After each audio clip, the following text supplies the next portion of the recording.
Well, the clock tells me it is noon, so I would love to get us started. Welcome, everyone. My name is Jamie Klobuchar. I'm the moderator today. I'm the Executive Vice President with Evolve Giving Group, and I am so excited to host this panel discussion today. Let me dive right in and introduce you to our amazing panelists.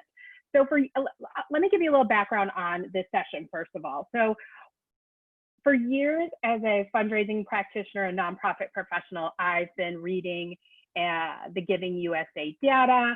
I have attended workshops, which now with the pandemic have turned into mostly webinars. And I've seen some really great presentations about the data happening at many different organizations, consulting groups that are sponsors of the Giving USA study. And this year, when we founded Evolve Giving Group, for me, I really wanted us to be part of that conversation. But because we are not a sponsor of the study this year, I thought it was really important that we bring something different to the table. So for me, I took a step back, had some great conversations with some talented colleagues of mine, and we kind of said, well, what's not being talked about with the Giving USA study, and how can we contribute to the conversation in what I would consider to be a really meaningful way. So what came to us in our conversations was, given everything that we've been faced with over the last couple of months, with the social unrest, with the movement toward racial justice, with the COVID-19 pandemic, I thought it was a really good opportunity for us to take a step back and definitely take a look at the data, but also take a look at what the data isn't telling us. I mean, we're kind of in a unique spot this year where the data collected last year is relevant to us, but so many things have changed. I also wonder what's not relevant. So what we were hoping to do today is, take you through the data at a very, very high level, because I know many of you have probably already attended deeper dives into the data at other webinars.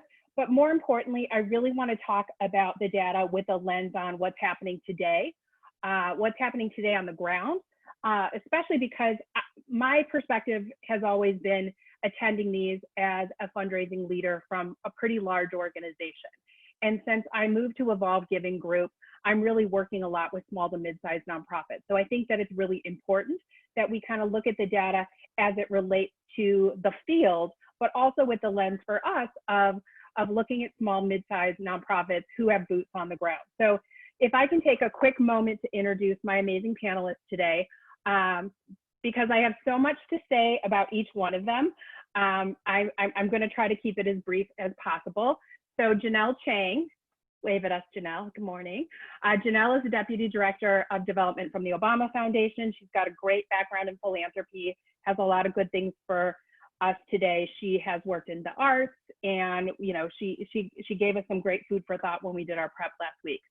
Next up is Christopher Chanson. Christopher is with Ingenuity. He's the Director of Development. He's got a great background. We've talked a lot about storytelling and major gifts and how things play into fundraising these days, and he's really prepared some wonderful things for today. Joy Russell is the Vice President of Philanthropy and Communications at the Evanston Community Foundation, and the Evanston Community Foundation has some great things going on right now that I think are really relevant in today's space. And Joy also has a background with a little corporate and foundation, so I'm going to pepper her with some questions on that. And then last but definitely not least is Carlos Trejo, who is the Director of Annual Giving at Marillac St. Vincent Family Services. Carlos has a lot of years on the ground, but he's really looking at things today with us wearing his Director of Annual Giving hat. So welcome to everyone. I can't wait to ask you more questions. So just a quick reminder about what Giving USA is.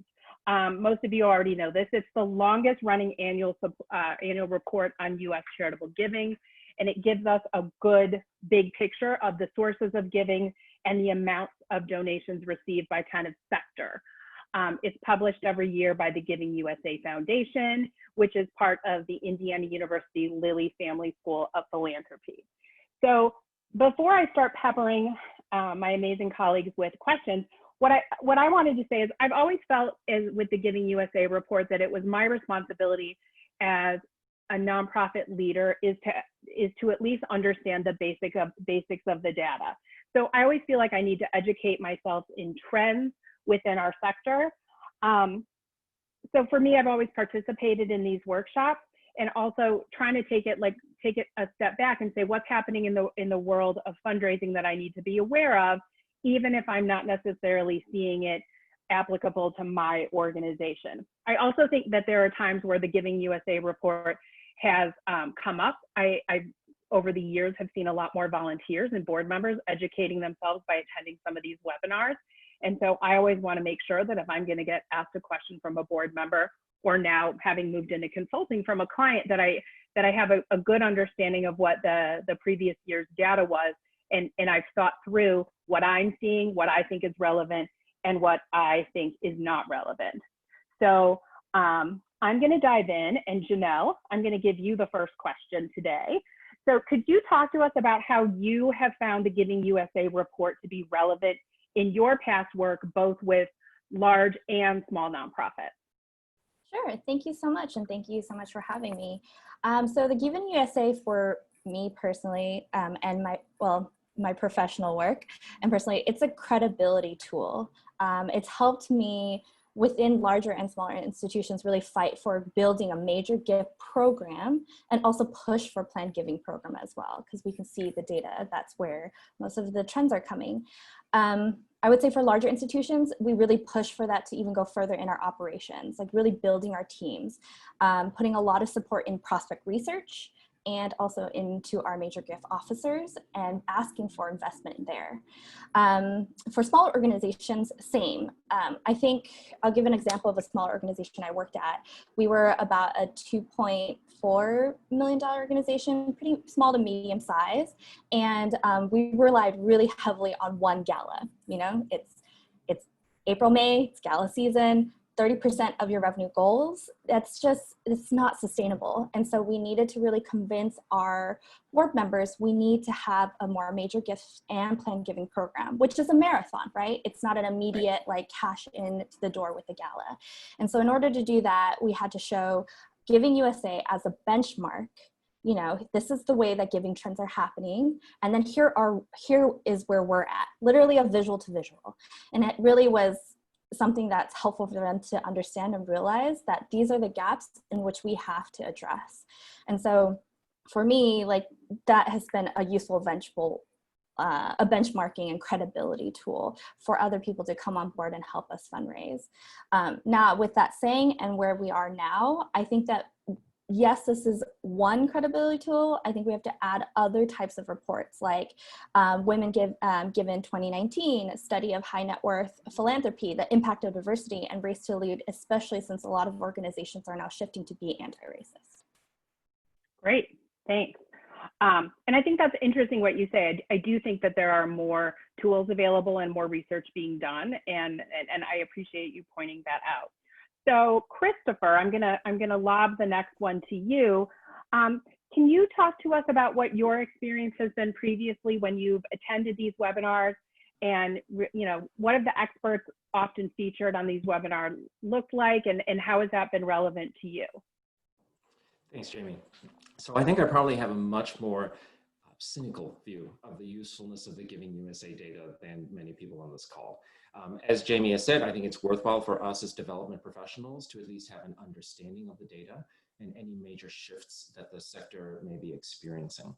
But typically though, I really haven't found a meaningful use of the data in my professional career. So look, I've attended many of these release parties that are hosted every year. And I'm invariably made to feel bad for the things that the panelists tell me I should be doing, but I aren't. I'm not doing it because our circumstances are just very different. Panelists are typically either funders or they represent organizations that are just very different from mine. So as an example, I attended a virtual panel a couple of weeks ago, and one of the panelists represents an organization raising a consolidated $750 million annually. And when you're in an organization of that size, you're likely to have more resources and more infrastructure than many of us who are in much smaller organizations. So you're able to pursue tactics that you might divine from the Giving USA data. By comparison, my organization has a goal of 3.5 million and 2 full-time development staff, of which I am one. So our needs are just very different.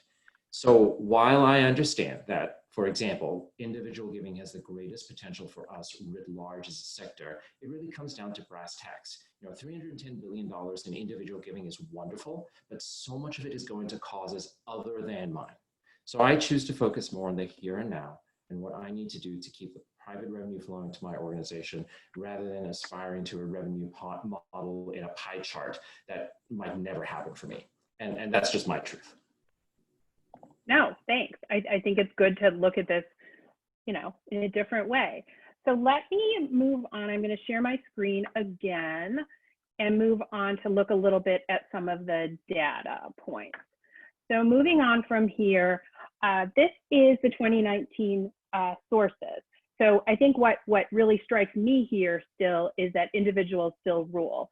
And I think that's something that a lot of times I felt pressure from boards and from management to kind of switch my perspective away from major gifts and away from individual giving. And year after year, this pie chart still shows me that when we need to focus as fundraisers, that still the bulk of the contributions are still coming from the individuals.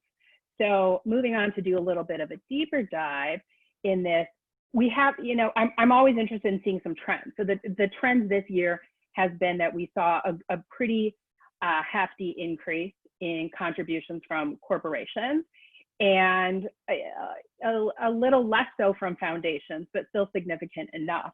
And so I think I want to lob the next question to Joy. I know that you've had experience working with corporate and foundation donors before. And so one of you know, this data point kind of piqued some interest for me. So is access to, how do I want to ask this to you? Is access to corporate and foundation money a myth that we need to better understand and talk to our board members about? What's been your experience there, and what does this data mean to you, if anything? Yeah, so I don't think it's a myth. I definitely feel that corporations and foundations are extremely generous. I think they're looking for a couple of things. One, I think human interest stories are really great to touch the heart of people and really provide a lived experience. People's lives are, you know, at stake and people need support. And so I think you have to connect the dots for corporations, for foundations, and just really share a personal interest story. But I also think that making a business case statement is really important. So when you make your business case statement, you're really talking about what is the problem in society, and really have done a lot of research and analyzing it, and also being able to share your research. But then going back and really talking about what it costs to make, you know, to implement a program, what do you need to do to deliver on it? And then what are the risks associated with not doing anything, right? So I think a lot of times we talk about programs and things that are important in the community, but where do we really talk about the risk of not doing anything at all? So I think you want to bring that to the corporations and foundations to really let them know that you've done some thorough research. And also, what is the timeline to get things done? Who are the people behind the program and the experts that are running these projects to get them done? And then what are you looking for in terms of outcome? How do you plan to achieve your goals? What's your program methodology? So that's a lot. But I do want to say that I think you still need to lead with a human interest story, but also make a business case statement about why these things are important. And for the corporation or foundation that you're visiting with, give them several options of, we could do choice A, choice B, choice C. Here are the risks involved. How do you see yourself fitting in?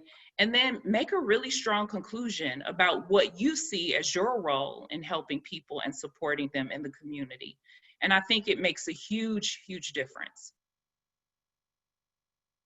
Thanks. And have you ever, the other piece of it, I guess I'm interested to know, and any of the panelists could jump in, but Joy, When I know that I've had board members and management come to me before and say, hey, look at the Giving USA data.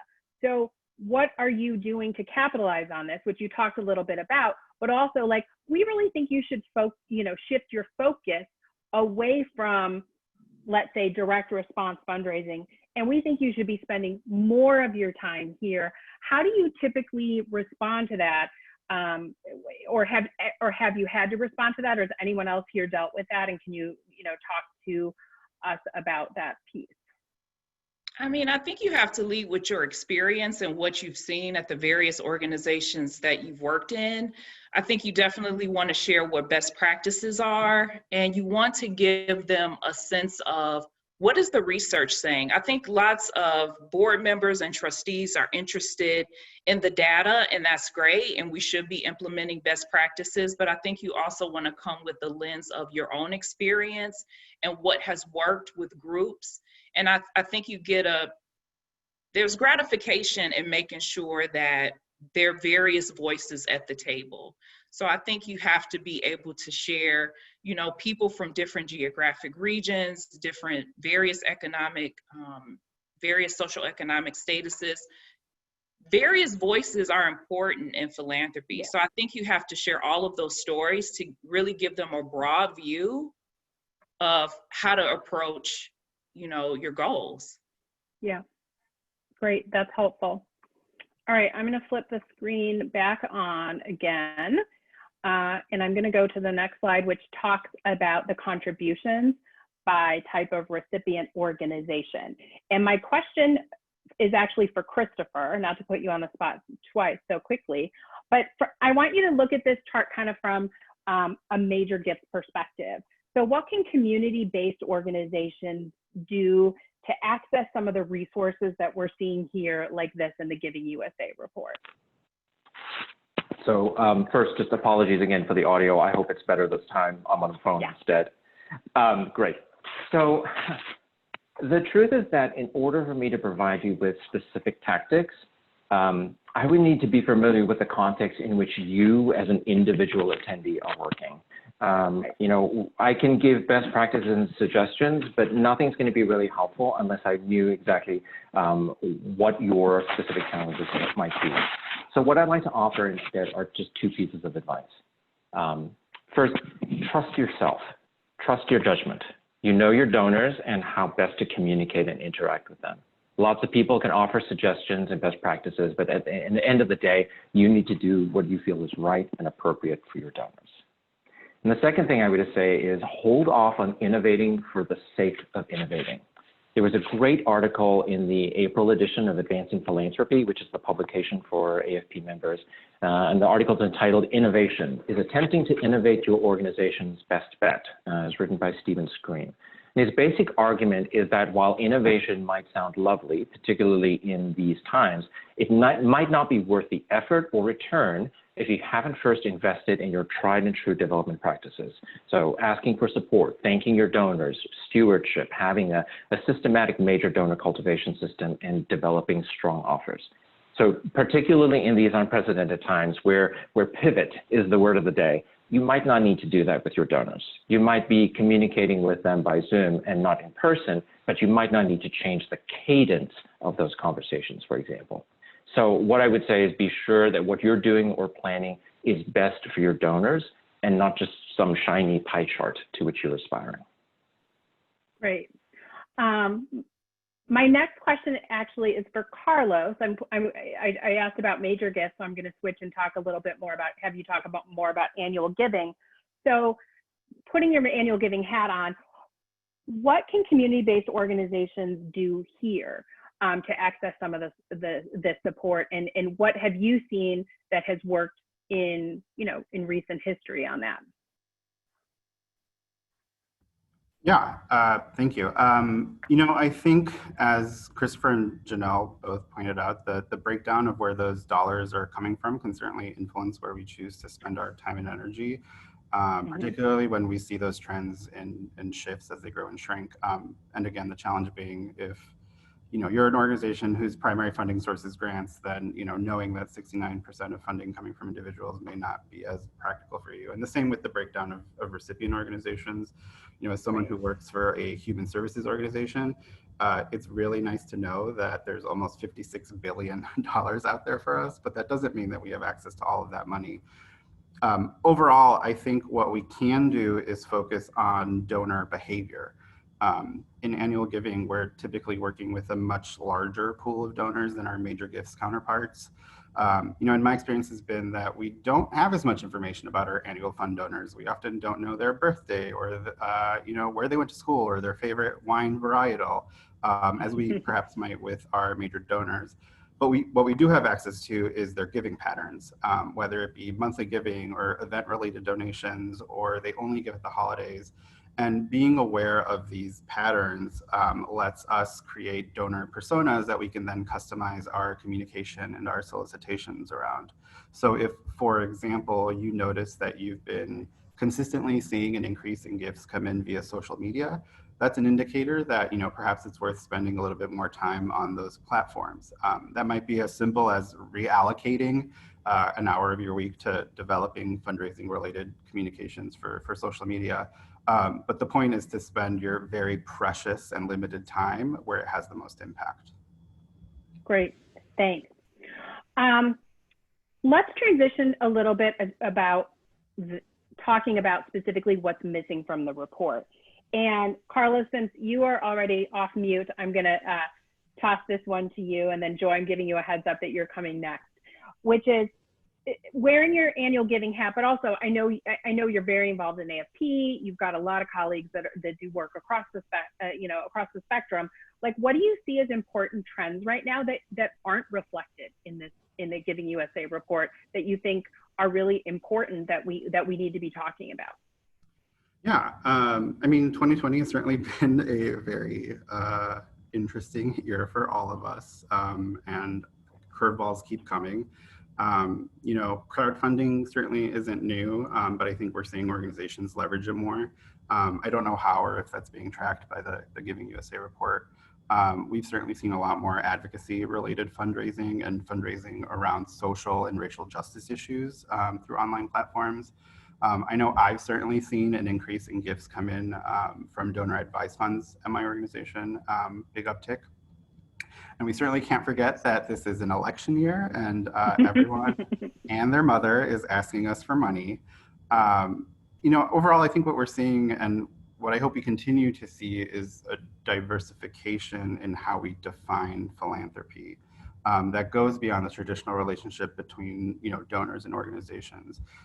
People support their communities in so many different ways. And we have to meet people where they're at and make it easy for them to give in the way that they want to give, whether it's TikTok or Venmo. We have to meet people where they're at. And along with all of that, I think we're starting to see more work and more of a focus on equity within our organizations and our profession itself. Making sure that as we're telling stories, we're not putting words in people's mouths and giving folks the agency to speak for themselves, and just being true to our values. Great. And Joy, I'm kind of wearing your hat at the Community Foundation and looking at this year's information. What do you think is missing, and what are you seeing on the ground that you want to share with us that's not here? Yeah, so I guess my initial reaction there, I had 3 questions. Who's making the decision about where the grant dollars go, right? So that was my first question. My second question was, where are the grants going? Are they going to under-resourced communities? Is it diverse communities? And the third question that I had was, what types of collaborations are taking place that deliver on comprehensive services in communities? And so just want to show you a few slides really quickly. When you look at, let's see here.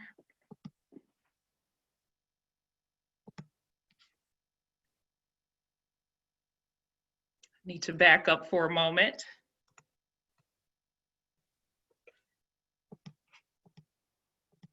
Seems that I'm having some technical difficulties. All right, here we go. So screen sharing simply just closed on me. So I'll just share it from here. So Okay. what I saw in terms of the data, who's making the decision? So 8.4% of CEOs and presidents are from diverse communities. When you look at people of color in the US alone, we make up about 27% of billions of people. And so I guess I just thought that number would be a little bit higher than the 8% that I saw. There are roughly 1,700 community foundations globally, and more than 700 are in the US. And so 8.4%, I think that foundations are pushing to have more diversity in leadership as well as with board members. And again, I was just looking to see that a little higher. And the sample was about 964 community foundations that were sampled. And in looking at it, the trustees, even that information about trustees and board members weren't included in the CEO and president information. The second thing that I looked at was where are the grants going? So 6.9% of diverse communities receive those grant dollars, and that's great.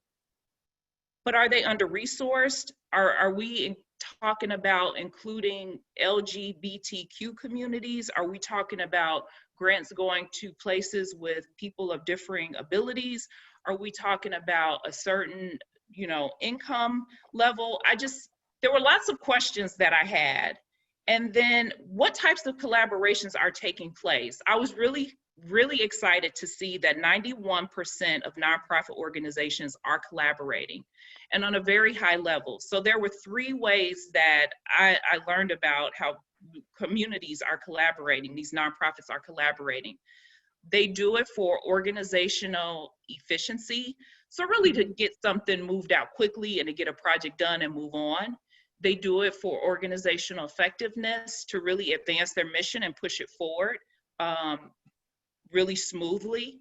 And then they're also looking to make broad systems and social impact change. So I thought that was really wonderful to see that out of all the questions that I had about that report, that 91% of nonprofits are collaborating. So that's really great.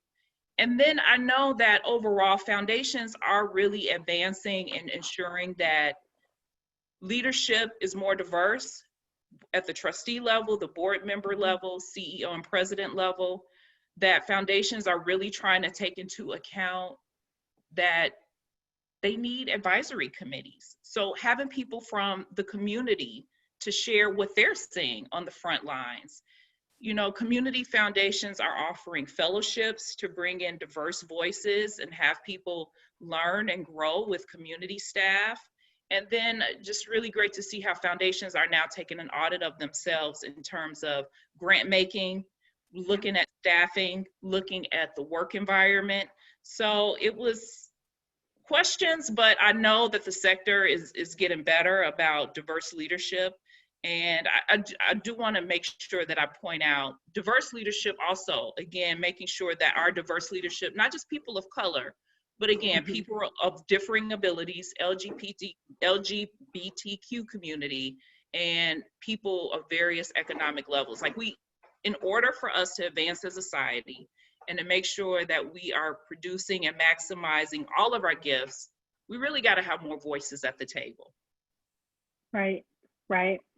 Janelle, I'm going to ask you a question kind of in a similar, and I think it's kind of a logical follow up to what Joy was just talking about, which is given what we've seen over the last couple of months between the social justice movement that we're seeing really take hold, and also the pandemic, how do you feel like the tactical fundraising practices need to shift now? And do you think they're going to be, are there going to be pieces of this that you think are going to be permanent shifts in how we do business going forward? Or do you think they're going to kind of be more temporary in nature? That's a tough question, Jamie, but I think it's like a yes and no question. I think, as Christopher was saying, is that depending on what organization you're at and like what practices you already have in place, I think there are really great fundraising practices, best practices that a lot of organizations have not been doing. And so overall, I think that in general, small and large organizations, we just have to be more accountable. I think larger organizations, we see they're tightening their belts. I think they need to be more creative in how to be resilient. We see a lot of cuts happening within the development departments, which I think is really, really tough, because that's your backbone. Those are your professionals who's going to help you regain in your finances and in your support. And small organizations, grassroots, I mean, they are so resilient. They've been doing this work on the ground for years. Okay. And so it's kind of like, I think we'll see a lot of smaller human service, public society benefit types of organizations. I don't know how people are categorizing it, but they're going to grow exponentially. They're getting an influx of donations in, and they are not prepared for that influx just operationally. And that's not a mark on them. It's just that is the truth. I mean, Carlos, we talked about, I forget which organization, where they just got a huge influx and they got so many people just being like, where's my receipt? Where's my receipt? And we need to give them time to be able to understand how they have grown so quickly and exponentially. So I think sometimes a lot of small grassroots organizations look at larger institutions for best practices. And in this way, I think we need to shift. Like, we need to look at each, like from a peer-to-peer level, of how we can support each other. I think one advice I have for every organization is to become a little bit more financially savvy. I think nonprofit financial literacy is something everybody should be working on. Just really being more transparent with your numbers, show your COVID impact numbers, show your social justice movement numbers. I think for so long, so many nonprofits want to show a perfect picture, and this is not a time to be able to show that perfect picture, because that's not reality and that's not going forward. Yeah, I think, unfortunately, I don't have the answer to your question, because that's what I think everybody is grappling with.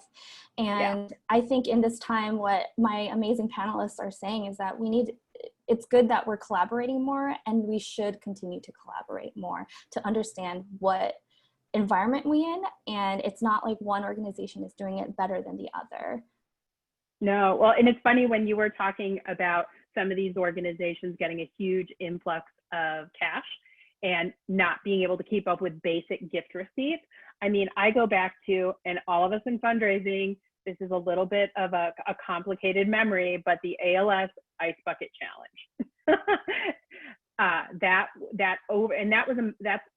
organization is big, has a fundraising team, has an operations team, and they could not keep up with the amount of donations. So if we're, to your point, Janelle, if we're looking at the smaller organizations looking up to the bigger organizations, in that case, they were struggling just as much as a grassroots organization, because they had no idea that this video would turn into like such a huge movement. So, so I think I'm going to ask Carlos a question, because this one's kind of been burning in my mind a little bit as we're talking about the movement toward, the social justice movement. And so let's say let's get really tactical here. Let's say you have a donor that comes forward, wants to give $1 million to your organization, and their viewpoints don't align with your organization's values, especially as it relates to this topic. Talk to me a little bit about what you're seeing there, because I know this is going to be something we have to talk a lot about in the coming months. Yeah, I mean, that's a very specific example. And I think it just comes down to, how do you manage a donor relationship when their values no longer align with your organization's values? And I think this is something that has certainly come up quite a bit for a few folks recently. I have colleagues whose organizations debated putting up a statement affirming that Black Lives Matter because they were afraid of how donors would respond, or they put out a statement and then retracted it because the donor called and they were upset. At its core, fundraising is about aligning a donor's values to the values of the organization. So, whatever statements or positions we take, we have to stand by them. If we say this is what we value, then our practices also have to align. And if a donor disagrees, perhaps this donor is not for you. And I think we have to be okay with that being okay. There are donors that give exclusively to the arts or to environmental organizations. And I don't hold a grudge because they don't give to my human services organization, because their values aren't aligned with what we do. And I think that's easy to say, but what happens in that example when significant funding is on the table, and someone's giving you a lot of money and they disagree with something you do or say, we have fundraising goals, that impact programs and clients. None of us want to upset our donors, but I think also have to give them more credit as smart and rational and emotionally intelligent individuals who are willing to have a conversation with you. Presumably you have a strong relationship with these donors, and that's a great opportunity to remind them of why they give. The cause or the program that they support hasn't changed just because you affirmed something that your organization believes to be true. It's certainly not an easy conversation. And if they disagree, I think we have to be comfortable saying, I'm sorry, our values are who we are and we can't compromise that. Because at the end of the day, we have to be able to sleep at night with the decisions that we make. And we each have to trust our moral compass. But it also starts at the beginning. I'm sure we've all seen the various versions of the development cycle with identification, cultivation, solicitation, stewardship.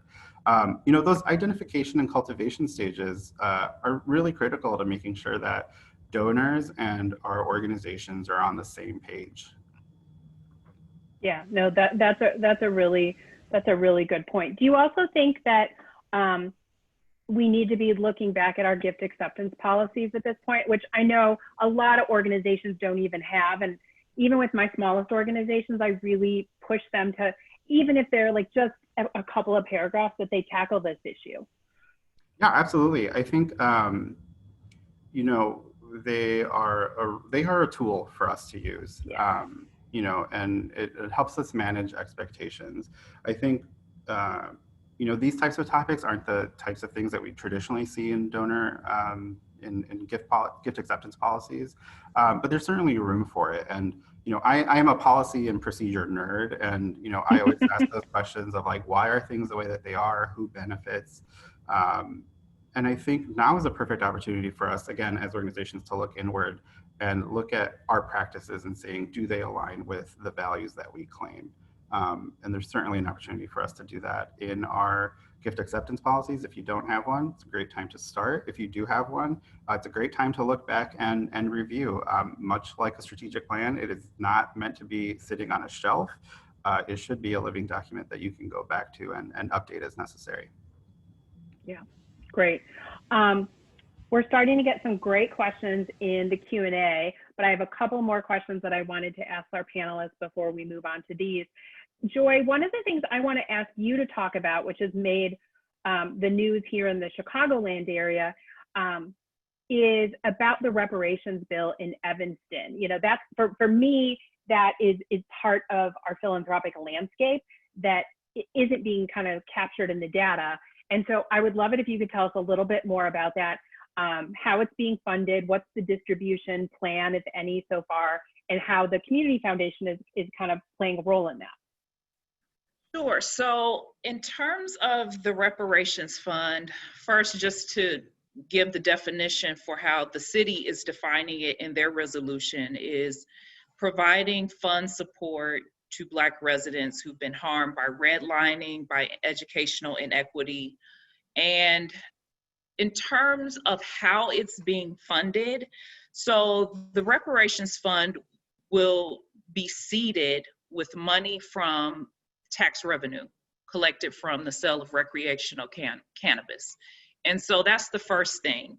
In terms of how it's being distributed, it is a process. And so you have a subcommittee of officials that are working with residents, with policy experts, with city staff, to really look at where the opportunities are at and what should be and could be funded. So really looking at asset building initiatives such as home ownership, looking at entrepreneurship, education, infrastructure.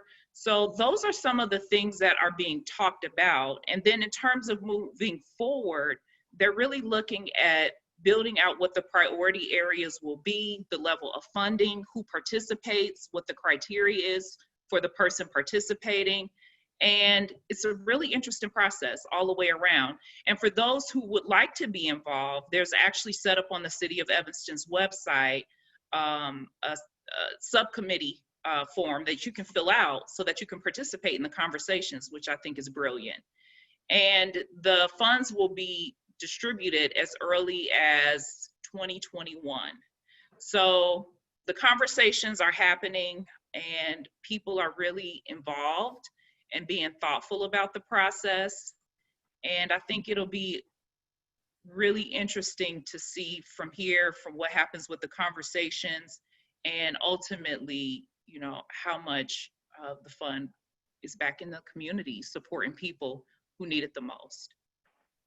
Great. Yeah, I think that's such an interesting example of trends in philanthropy, and especially all the different, you know, going back to the collaboration, the stakeholder kind of like coming together. I think that's just, it's so neat to see how you've done that. And I think there's so many communities that can learn from that and apply it in so many different ways. So it's great to see you kind of taking such a big, first of all, putting a big stake in the ground when it comes to reparations is amazing, but also just looking at it as a practitioner in this space and kind of like studying it and figuring out how it could apply elsewhere is really interesting. So I want to start taking some questions from for the panelists from the Q&A box. And so I see some people are putting some stuff in chat, but if you can also add things directly into the Q&A box. We at Evolve, we are really good at answering all these questions. So even if we don't answer them live, we type you answers, and we also will connect you offline with our panelists or with some of our consulting staff to make sure that your questions get answered. So this is a time to write down all your thoughts. So the first question I want to ask, and I might throw this to Janelle, and then with a backup of Christopher on this, is from Pat. And she said, I would like to hear more about what the panelists think about the competition from political candidates. And she said, I think typically gifts to nonprofits drop during a presidential election year. What do you think we're going to see this year, particularly kind of, again, with this lens of increased funding for racial justice organizations? And I'm happy to hear from anyone, but I think I'll start with Janelle. I will caveat that though I work for the Baum Foundation, we are a 501c3, and I am not a political fundraiser. Yeah, exactly. It's a particular type of fundraising. We have to also remind ourselves that it is very reactive and transactional. Political fundraising is very transactional versus what we do is it is relationship based. It's over years of cultivation, and so that's the difference. And knowing the difference is kind of how you can look at your strategy. Yep. Right now, people want to give because they want to do something immediately, right? That's what we're seeing the increase of. We're seeing the increase for COVID. We're seeing increase for the social justice movements. And that's what we'll see in political candidates. That is what it is. And you kind of have to treat it as another value that your donor has. Your donor is not this or that, they are this and that. And so understanding that, still making a case for your organization and why they need to continue to give. I think Carlos would agree that right now we do need to kind of push for increased frequency of gifts, having monthly gifts. And even if it's a lower gift, but asking for that continuous support shows why your organization is valuable to them. And I think not discounting the fact that they also want to do something that is immediate as well. Great, that's perfect. Here's a question from Andrew that I think is really interesting, and it's something, as someone who's been in the business a long time, I reflect on a lot, is which one of you feels competent to answer this? Because I think you all have a different perspective on this, which is what did we learn from the recession in 2008, 2009 that is applicable today, right? Because there's a lot of data that came out of that. And one of the things that, for me, I'll just say that came out of that for me that I still see the trickle down from in some of my clients is I feel like we regained all of our giving, our total giving, but the number of donors giving has decreased permanently. And I've seen that in a couple of clients where they may be raising the same $5 million, $6 million a year, but the actual pool of donors has shrunk. And if I do the analysis and I look at their pyramid of donors, they've lost a lot from the lower to middle ranges.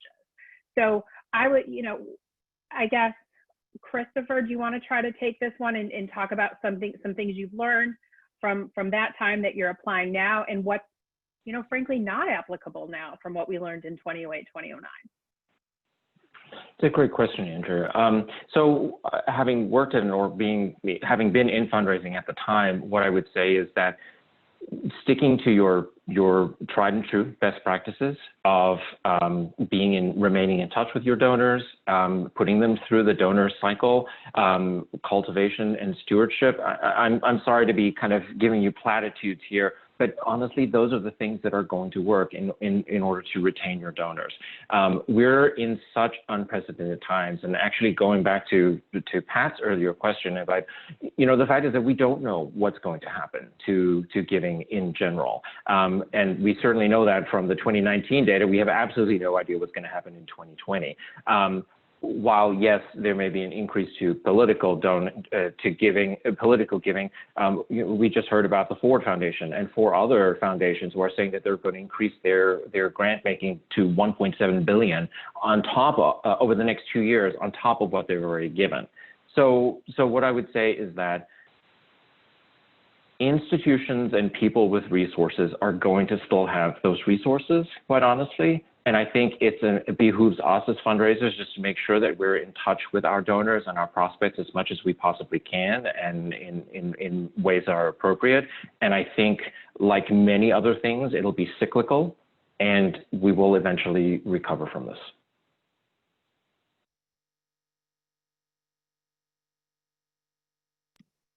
Jamie, your mic. I was muted. I guess my follow-up question to that is, do we see, if kind of putting my Giving USA report data hat back on, is do we, as fundraisers, have concerns that I do, but I'm curious to hear from you, but about the shrinking pool at the bottom of our pyramid? I'm not worried about that today, but in 10 years I might be, and I'm just wondering if any of you have thought about that or had any aha moments or thought about like what we can do to kind of reverse that trend. Because for me, it's about how do we make giving joyful and bring more people into the fold, but also to me, it's an economics issue where we look at a shrinking middle class, and in how do we deal with that as fundraisers when we've all been taught to like move people up the pyramid. If the pyramid starts looking like a rectangle, eventually I'm concerned that might affect us at the, in some way. So I'm just curious if any of you have any thoughts you want to share on that. Joy? Yeah, sure. I think you have to be transparent with your donors. So I'm not nuancing this during the discussion, but I think you need to just share with your donors when you have to pivot and why you're doing it. Because I think donors respect the fact that nobody knows what's going to happen tomorrow. Nobody knows what to expect, but I think they like to be kept informed, part of the conversation. If you're seeing certain data trends, to share that with them.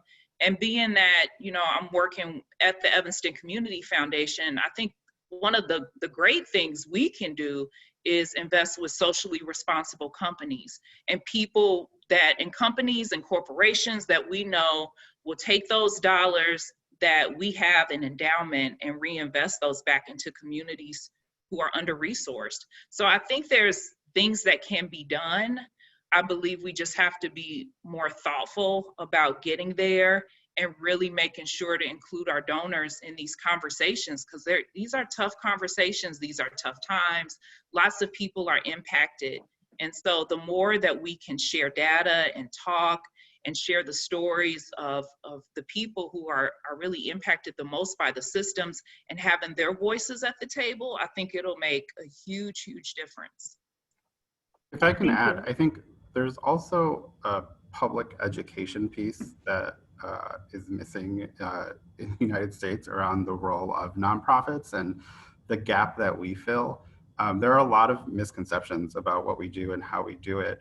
And we play a very critical role. And I think we're very humble. I think most of us in the nonprofit sector are very humble. And I think now is the time for us to maybe not be as humble and talk about more publicly, beyond, just our donors and our constituents, about the role that nonprofits play in the sector and the role that donors play in society. Just as a way of helping to, I guess, retain individuals, but also just educating on the critical impact that we have. Thank you for that. Yeah. Go ahead, Janelle. I'll add on to Carlos is that I think in that education, I don't think people really understand that there are more ways to give than just money, and how are we counting? I've never, this may be kind of shocking for people, but I really never liked the giving pyramid. I've always wanted to tip it, because this should be an entry point and everybody should be going. If that pyramid does turn into a square, rectangle, whatever, I think that's a win in how we're looking at how wealth is being distributed in this country and around the world, really. And so I think counting volunteer hours and looking at different ways in which we are bringing in support, understanding what support really means.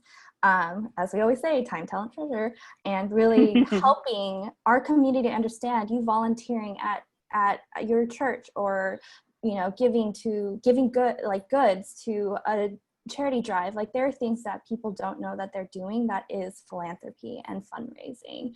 And I think that Carlos is right. We just need to do a little bit more educating on folks, bringing them closer to the circle, how their impact have made a difference. And I think growing that will be good. There's so many different types of ways that we can raise money. I mean, matching gifts that can always, whether a corporation, family gifts, giving circles. I know there's a question here around DAF. There's so many things that people don't know because they don't know what they don't know. And I think as a fundraiser, it's always been my personal and professional goal to kind of show them that, as a relationship broker between them and the organization, that they are already empowered to be a philanthropist, Yeah, no, I love the term, and I'm telling you now, in front of everyone, I'm going to steal the relationship broker one. So expect to see that in some future PowerPoint from Jamie. So let's transition to a couple more of these questions, because I think they're really important. And one, Janelle, that you just mentioned is from Alicia. She said she'd like to hear strategies that are emerging around targeting donor advised fund donors, especially with the hashtag #HalfMyDAF movement. Who here feels like they want to answer that one? Because I know we talked a little bit about donor advised funds, but I guess I don't know which one of you really feels like they have a good handle on this topic and could talk to Alicia about it.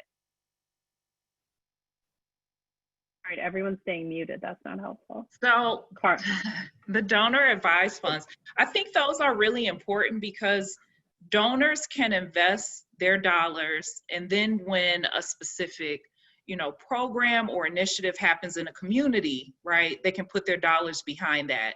So I think it's important for people who don't know. I love Janelle the saying when she said, you don't know what you don't know, right? We have to share more with our donor base what's possible. And you're right, giving circles, donor advised funds, peer-to-peer fundraising, there's so many ways to get people excited.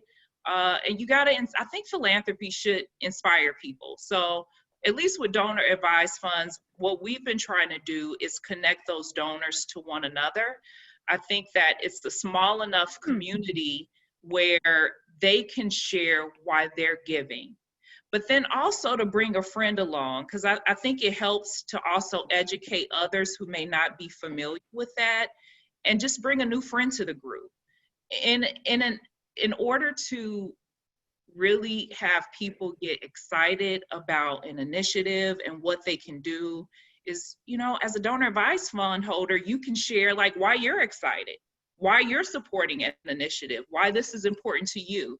So I think we just got to spread the word, and let people know that it's a possibility, and that it's not just for the super wealthy, but, we can have donor advised funds and giving circles to open up philanthropy for people who normally probably don't think that way of giving is for them. Thanks, Joy. Carlos, did you have anything you wanted to add to that? Because I saw you unmuted for a minute. I think as I mentioned, I personally just at my organization, I've seen an increase in donor advised fund gifts over the last 6 months. And, I suspect that it has to do with the fact that this is money that has been already set aside for giving. So in a time of crisis, people aren't dipping into their bank accounts, which, no one, I think that's a real concern for a lot of people is, their personal finances. This is money that's already been set aside. And I think that's something that I've been thinking about as I'm thinking about the dialogue with donors who give through donor advised funds or encouraging it, is that this is money that has already been set aside. Like, you can give it away, you can give as much as you want, please do so. It's a great opportunity. And I think also just internally starting to do a better job of tracking which are our donors that give via donor advised funds. Like, prior to the last 6 months, we didn't have a tag in our database around that, and that's certainly something that I changed immediately, was starting to recognize those gifts, because then I can segment those out and target some communication to them specifically as well, and start to track their giving patterns. Great, that's really helpful. I'm going to move us on. These are some more tactical questions, and I'm going to ask this for you, Christopher. This is from Andrew. He said, I have some interest in hearing different ways organizations can do some of their business in the online space, such as parlor meetings, cultivation coffees, etc. Like, have you, from a tactical standpoint, employed any kind of different methodologies like this recently? Andrew, another great question. So I've been very fortunate that many of our donors have been open to having informal conversations or video chats or phone calls, and I'm grateful for those opportunities. We haven't done yet any small group cultivation meetings or gatherings, although I expect those will perhaps start to happen in the fall. As an organization, we have decided not to have any in-person meetings for the rest of the calendar year. What I would say is hosting a virtual meeting is an art form in and of itself, and it's very different from being in person. So if you do decide to have a virtual gathering of some sort, I think it's really important that you have a facilitator of some sort, and somebody who's almost like a cruise ship director in many ways, who can really help drive and facilitate the conversation in a way that you wouldn't have to do if you were in person. So I would say go for it, try it. I think we also need to be patient with our donors. I think there was a general perception earlier on that everybody was at home and would easily be able to join any types of conversations. As businesses start to open, as people are still dealing with having children at home and trying to work at the same time, I think we also need to be patient with our donors and recognize that not everybody has the time to be able to attend something that we host. Yeah, that's a really great point. It is an art form. And I give it to all the frontline professionals. There was a nonprofit in Chicago that sent a tech support person out to my mother-in-law's home, she's 84, to help her learn how to use Zoom. And believe me, their donation will increase this year because they sent a nice young man out to get her iPad, which we bought her for Christmas a couple years ago, all set up for her. It was brilliant, and so brilliant. All right, Janelle, I'm going to ask you a question next, and this is a tactical question. So putting on your small fundraiser hat. So our organization is brand new in 2019 and received our 501c3 status. Congratulations. They've had one fundraising event in February and have pledges and donations, but they want to start applying for grants. Where do they even start? Yeah, I would recommend, if you haven't already, as Joy says, have your quote unquote business statement. What I do is I like to write like one big kind of, I don't want to use like technical terms that we normally use, but it's just like one big template showing what your mission is, what your, why, your history, all the different programs, different metrics. Basically, if you were going to use this to like anybody that walks into your organization, a new employee, a board member, like this is kind of giving them an overview of what your organization, who they are, what they do, how they do it, and kind of like when they do it. And so always have that as a template. And from there, I always tell people that institutional fundraising is just like individual fundraising, except more paperwork. And so make sure that you have your, you have to have finances in place. You need to make sure that you have like your, all of your budgets in place. You need to make sure that you have all of your paperwork in place. And so in that sense, make sure that you have them all teed up, and also that your program officers are the people that you want to create relationships with. And so you sometimes just sending out a cold proposal is going to not yield a much result. And so get to know who those funders are, get to know who the values are, what programs are that you have really aligned with their values. Sometimes people try to shoe fit in just to get the funds, and it's in the long run, you're going to end up doing mission drift, and we all know that's not great. And so get to know the organization, ask for like a site visit or informational interview, get to know your program officers. If they're doing a talk, a lot of people are now doing more online, like they're doing workshops and sessions. Get to know who your funders are, approach them like people, approach them like your individual fundraisers, approach them like your board members, approach them just like your participants, and get to know them and start creating that relationship with them. I think that would be the best, That's great advice. Yeah, that's great. Christopher.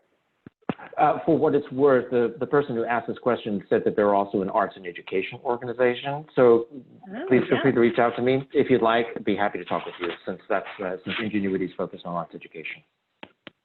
Great, and we will be providing contact information for all of the panelists, so you can reach out to them directly. You should also look at their amazing bios, which I did not have time to go into on the front end of this because there was just way too much to say. Check them out on LinkedIn. We are at 1:01, and I see that we have a couple more questions. So what I'd like to suggest is that we take those questions offline. One or more of us will respond to you directly by email. But I also wanted to put up a quick screen, because one of the things that Evolve has been doing throughout the pandemic is we have been offering free coaching sessions to anybody who attends our webinars. And we've gotten some really good feedback because, and I'm really proud of my team for this, because we all have worked in nonprofits. We are not consultants by trade. We are fundraisers and nonprofit managers by trade. So if you would like to sign up for complimentary coaching with any of us, we'd love to talk to everyone. We're fundraisers, so we're fun. So please reach out to us. But I also want to take a moment to thank my amazing panelists who were so much fun to work with. I learned so much from all of you, and I'm just really grateful that you're giving time back to our industry when I know each one of you is so completely swamped in your own professional and personal lives, given what's going on around us. So thank you so much. And I hope that we can get this amazing team together again. Maybe we need to do a part 2 on this. So a check-in in a couple months. So thank you, everyone. And please reach out to me. Here's my email address, jamie@evolvegg.com, or find me through the website. And thank you.